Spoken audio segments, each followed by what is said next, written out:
today. I am Deanie Lyn Ocampo, and here's Sister Denise, a senior Raja Yoga teacher from the Brahma Kumaris World Spiritual University. Sister Denise? Thank you for having me here. Nice to be with you. It's a privilege also for me to be with you this afternoon, to have this spiritual exchange. Sister, may you share with us a bit about Brahma Kumaris World Spiritual University? Yeah, certainly. The Brahma Kumaris World Spiritual University or World Spiritual Organization is a special kind of a spiritual university that teaches meditation and a body of spiritual knowledge. That's the base of the meditation. It started in India in 1937. In the area of Sindh, which is now in Pakistan, and then the organization, which is like a big spiritual family, it moved over to Mount Abu, which is the present headquarters. And in 1971, centers were established outside India. The main headquarters is now Mount Abu, Rajasthan, and at the moment, there are 3 big campuses. There are 2 on the top of the mountain and 1 very big one at the bottom of the mountain called Shantivan. And in 1971, centers were established out of India, London and Hong Kong. And now I believe we have about 130 countries where we have centers.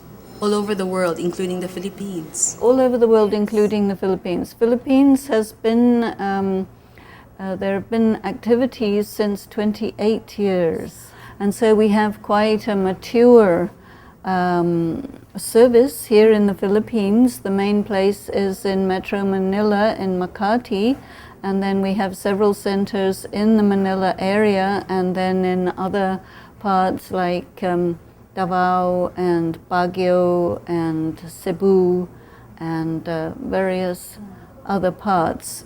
And so the meditation, Raja Yoga meditation, and the body of knowledge, which talks about the nature of the soul and our relationship and communication with the Supreme Soul, the higher power, and then karma philosophy, and values, and how to make your life the best that it can be, and how to draw spiritual strength from the Supreme Being to infuse your life with spiritual qualities. Lately, with all of these disasters that have struck different parts of the country, all of these, what we call the suddenly moments or suddenness have created so much fear in people's heart that I remember that a few weeks ago, my mother-in-law, who's now 86 years old, she came up to me one afternoon and simply asked me what is happening now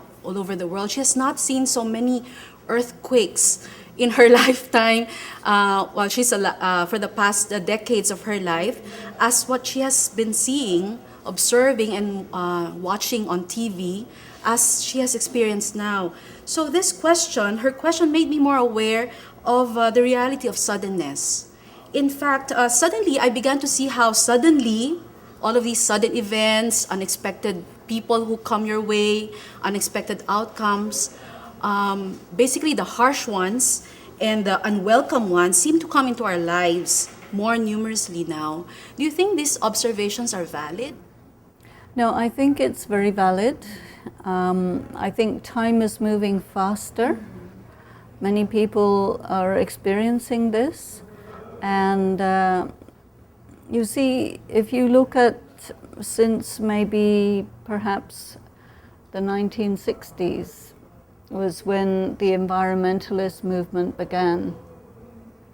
And now you see that all of the situations in the natural environment, they are, the currents of the ocean are changing, all the extraction of oil and natural resources, the melting of the ice caps, all of this is changing the balance. And I know that the GPS has shown that airports are changing their positions. That the Earth is actually changing its position in relationship to the polar. So there's even a polar shift going on. Things are happening at a very, very deep level, and so therefore we can say that we're in unstable times, very unstable times. Yes.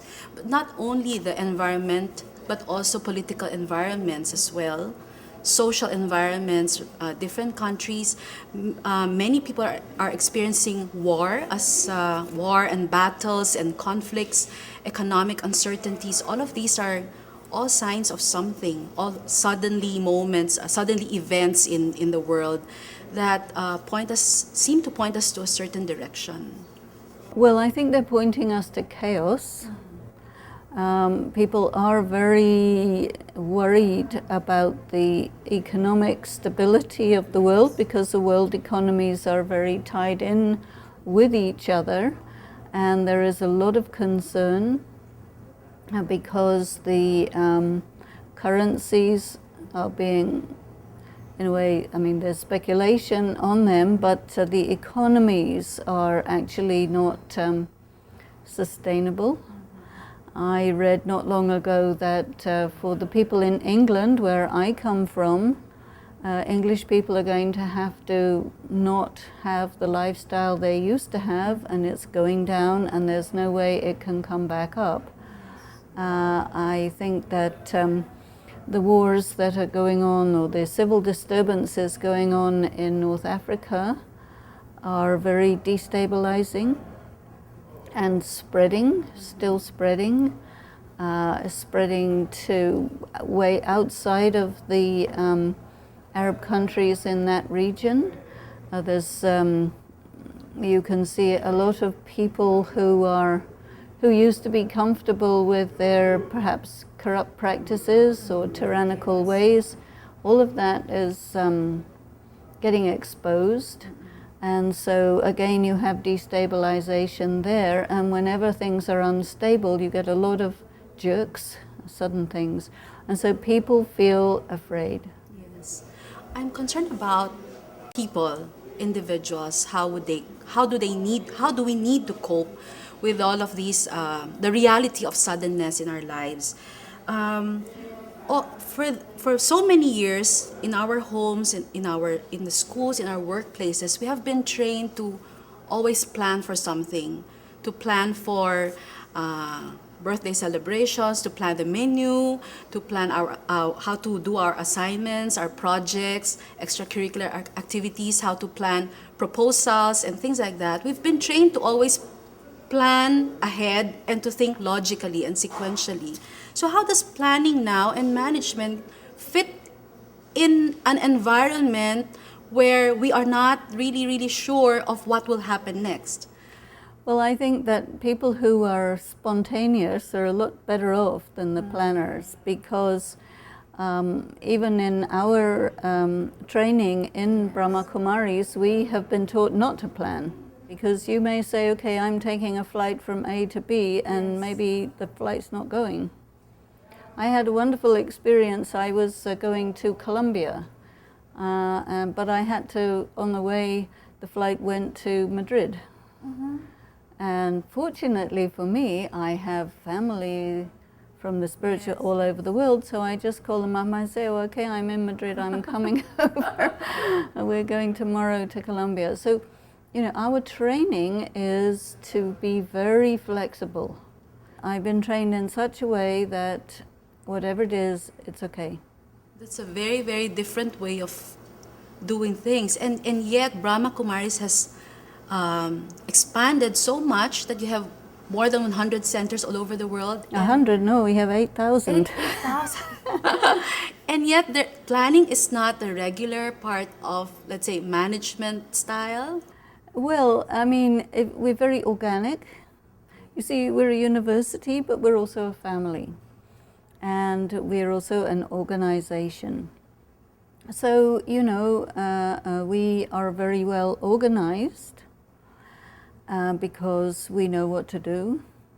And at the same time, very flexible. I mean, okay, you get a riot, you get forest fires, you get earthquake. I mean, I lived in earthquake area, so always you had to plan for earthquake. That means anytime it can happen, you have to have food, you have to have water, you have to have big shoes by your bed, so you don't have to walk on broken glass, and you have to have medicine, candles, whatever. And we're told to be ready, be prepared. But planning events and things like that, we generally are trained to plan them with short notice. Yeah, short notice. We always say, oh, we need 6 months, and then they say to us, no, you've got 6 minutes, do this. Or you will get a phone call, okay, 50 people coming for lunch. Hurry up, get ready, And we are so used to this type of thing that you take it in your stride. Whereas a person who's taught to be very systematic in their planning, it's catastrophic when something has to be done without the necessary lead time for planning. Mm-hmm. So we're taught to be ready. We use this term, ever ready, be ever ready. That means psychologically. I remember sometimes something comes in the media, a very big thing, and all of a sudden everybody shows up. You have to be ready to receive them, to be hospitable, to adapt. Yeah. Sister, I like what you said. Spontaneity, ever ready, and you mentioned family. I was wondering if is it possible to apply all of these guideposts or principles in, let's say, the workplace, in a corporate environment, to treat everyone as family and then to be ever ready and to be spontaneous? You think it will work? You think the other people will pick up the same principles and apply it in their work? Well, a lot of people nowadays, they spend more time at the workplace than at home. And you can easily get in a situation where you're stuck. I mean, I had one brother who was in the World Trade Center when it was coming down. Mm-hmm. And he was an engineer, so he knew exactly what was happening from a structural point of view. And from the 34th floor came all the way down with helping so many people, with all the darkness, with all the water flowing everywhere, with the firemen, with the injured people and so on, very calmly, and he got out. We have to go beyond the limitations of just only our immediate family. We're part of a human family, so we have to take care of each other. You're saying also the way to balance planning and anticipating for suddenness is to just plan for short term. Is that correct? No, we're taught short-term planning because anything can happen anytime, and you don't have any idea what, you see. So it's really a matter of making yourself very flexible and very, kind of easy with sudden and unexpected things. Yeah. So it's basically probably not just not having expectations, but minimizing our expectations of others and of ourselves and of what might happen around us. Well, I think we have to maximize our expectation of ourselves, because if you want to be ever ready, then what does that mean? You always make sure you have enough gas in your car. Never let it go empty. Always make sure your phone is charged. Always make sure you've got some kind of supplies, some kind of flashlight, medical supplies, whatever, food, water. Anything can happen. And so you're really more and more prepared for emergencies. And in any place that you happen to be, you know what kind of emergency could happen. If you're in an earthquake area or a volcano area or a flood area or a tornado area. And if you are, then you know what to do when it strikes. So you're not confused or you're not paralyzed. You know exactly what to do. Like how a soldier is trained for their war situation. They are prepared what to do. And so we also prepared what to do in any kind of civilian disturbance. Would it be good to, let's say, keep in mind that I should have options 1, 2, and 3, or plans A, B, and C? I think you have to be faster than that. I think you have to make it so intuitive that you just immediately know, okay, I could do this, or I could do this, I could do this, what to do. So fast thinking on your feet, and then also having the confidence to make decisions. Sometimes you may not be the decision-making person, but they're not doing it, so you step in and you do it. Sister, you mentioned intuition. You think it's a good thing? Sensitivity, being sensitive, being intuitive about how you should do things? Very much so, because there are many subtle aspects of people and situations, and if you're only dealing with what's superficially right in front of you, you're missing a large percentage of what's going on. You need to be able to read people, to understand their feelings, to pick up vibrations. If somebody is having bad intentions, you need to notice it, what is it, and direct yourself so that you don't have a confrontation with someone with bad intentions. Yes, you have to be very intuitive. So how do you develop intuition, sensitivity? Well, one of the things that happens with meditation is you're turning your attention within, and so your sixth sense starts to get very much activated, which is another word for your intuition. So this is enhanced through the practice of meditation naturally. Are there certain coping strategies that are not really helpful at all, unhealthful? You know, there are many people in this world who have experienced trauma, especially in their early years. So anyone who has had to go through such traumatic experiences in their childhood, they develop unhealthy coping skills. And these coping skills become actually character defects in their later life. And then when stressful situations arise, they will tend to behave quite inappropriately.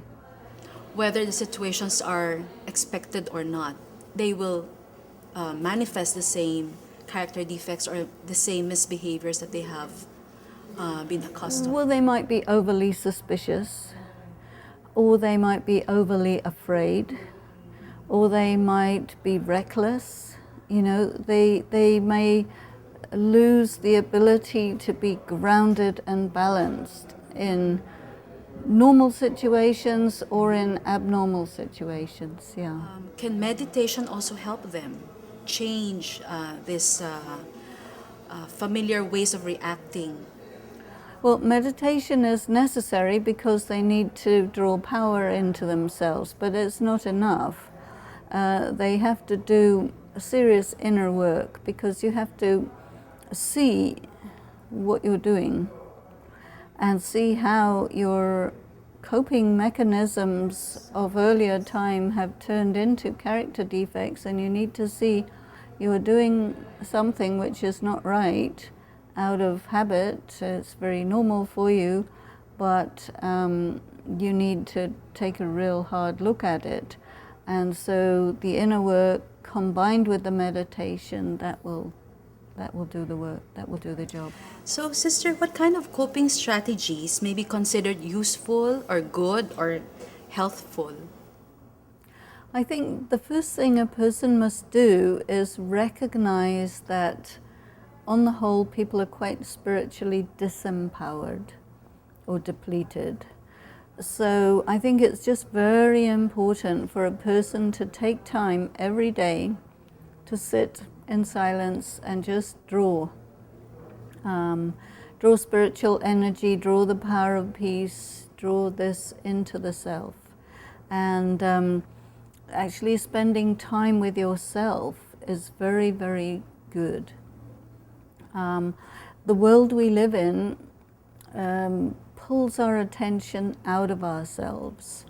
We're surrounded by sensory overload, and it becomes very, very difficult for a person to remain in contact with themselves. So this practice of detaching oneself from the craziness of the world helps you hold yourself together, and it's very, very good. I think also very, very severe demands are being made on people. For example, in terms of the economic situation, the people who are having jobs have to do like two people's job for one person's salary, and then somebody doesn't have a job. So that's very stressful. And if you don't agree to work very long hours and under very intense pressure, then you lose your job. So it's very competitive, and that's very stressful. I think that children are under tremendous stress. I think the education system is very stress-producing. It's very extremely competitive, and then it's very difficult for parents to sustain their children psychologically and emotionally because of that, and because the parents are also under their own stress. So any type of meditation that someone can do or the whole family can do is going to de-stress you, so that is going to be good. And then if you talk about what's happening, that's very, very healthy. Otherwise, people pretend nothing's happening and they get into big trouble. So it is important to be able to articulate what you're feeling, what's going on, what kind of stresses you're under, because that too is a form of de-stressing. Otherwise, you explode, you know? Yes. And then people don't know how to deal with that. Yeah? Sister, I don't quite understand how feelings of disempowerment could affect the kind of coping strategies, how feelings of disempowerment could create negative coping strategies in times of stress. If you feel disempowered, then you become paralyzed in a difficult situation. Or you just say, well, somebody else has to do it, and there isn't anybody else. You have to do it. You see, so it prevents a person from, coming into action when they need to come into action, or they panic. So it's the fight in the fight or flight choice. Either way, fight or flight, either way, it's not going to work. You have to be able to stay steady. I remember one time I was in quite a big earthquake, and what needed to happen there was do nothing. And I had a lot of people around me because it happened to be during a meditation. And I just said to everybody, sit still, do nothing, wait till I tell you. And I just became very commanding in that way. And that was the best thing, because you go anywhere, you're going to have bricks fall on your head. Right where we were was very safe, And people don't really know what to do. Sometimes people, they say, okay, we'll all run away. Everybody runs away, you get a big traffic jam. Nobody's getting anywhere fast. You see, so you have to be able to, be slow, be steady, look around, see what is the best thing, and do that, And very often there are very difficult situations, We had one of our people, the meditators, who was kidnapped in Colombia, where a lot of kidnapping happens. And so they just said, okay, nothing I can do in this situation, I surrender myself to God. And whatever will happen, will happen. That was very courageous. And so the kidnapper said, why are you so peaceful? Yes. He said, well,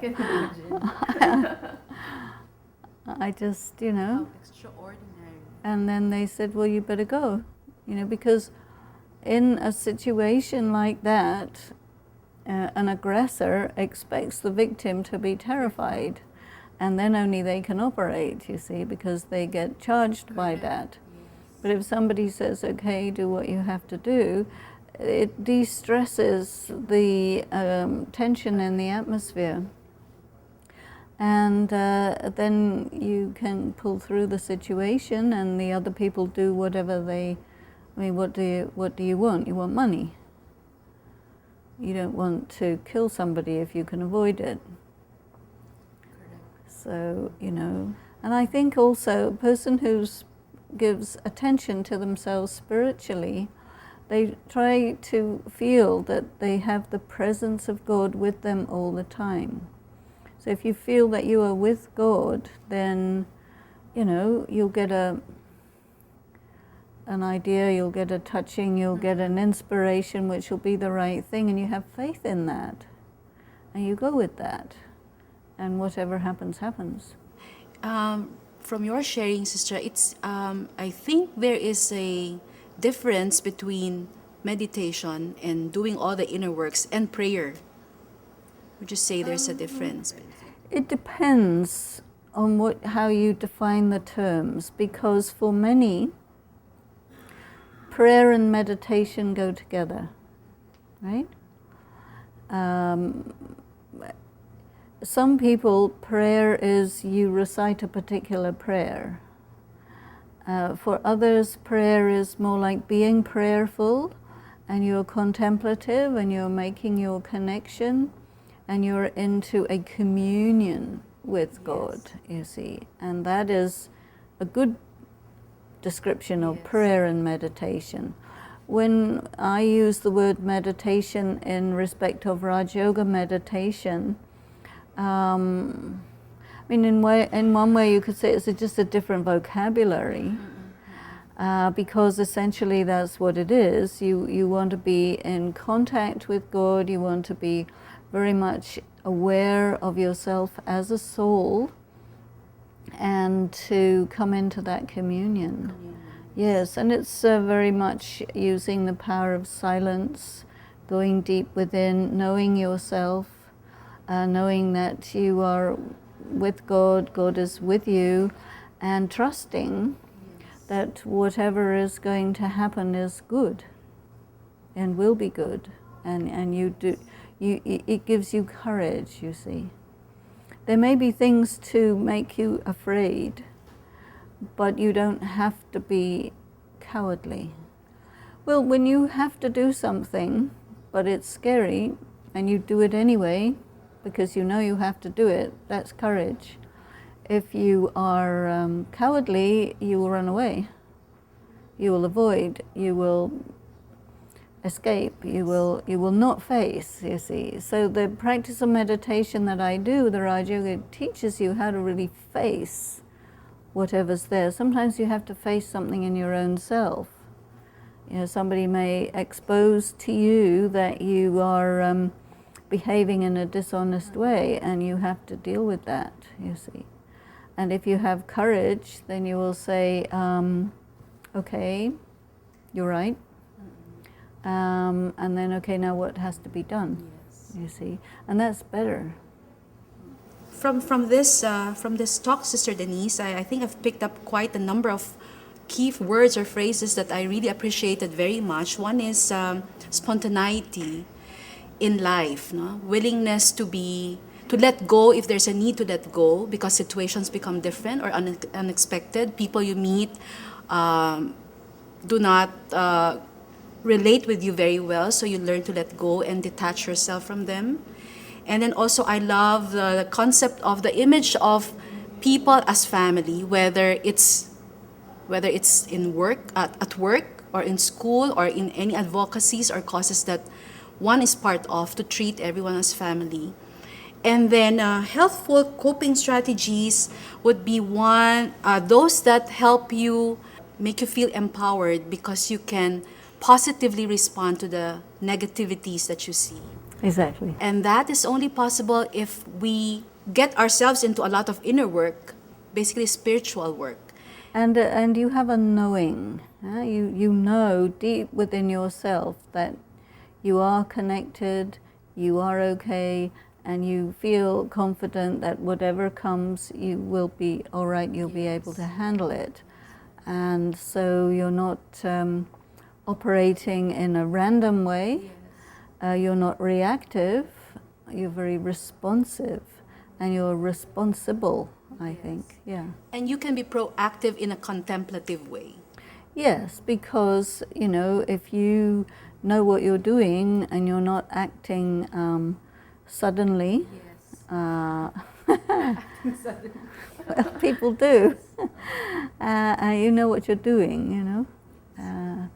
You think before you think. Okay, Sister Denise, what most empowering message can you give us to help us cope with suddenly in our lives? Well, I think the most important thing is to always try to be in contact with yourself, just really aware of yourself, because then you can feel close to God. So move around just feeling like that, and also practice to be a little bit detached from what's going on. So you're watching everything almost as if like it's a movie, and then that'll give you a certain distance, a certain space, which will give you time to decide what you're going to do, so that you don't get overwhelmed by things. That, I think, is very helpful. Okay. Thank you very much, Sister Denise, for joining us this afternoon. Thank you.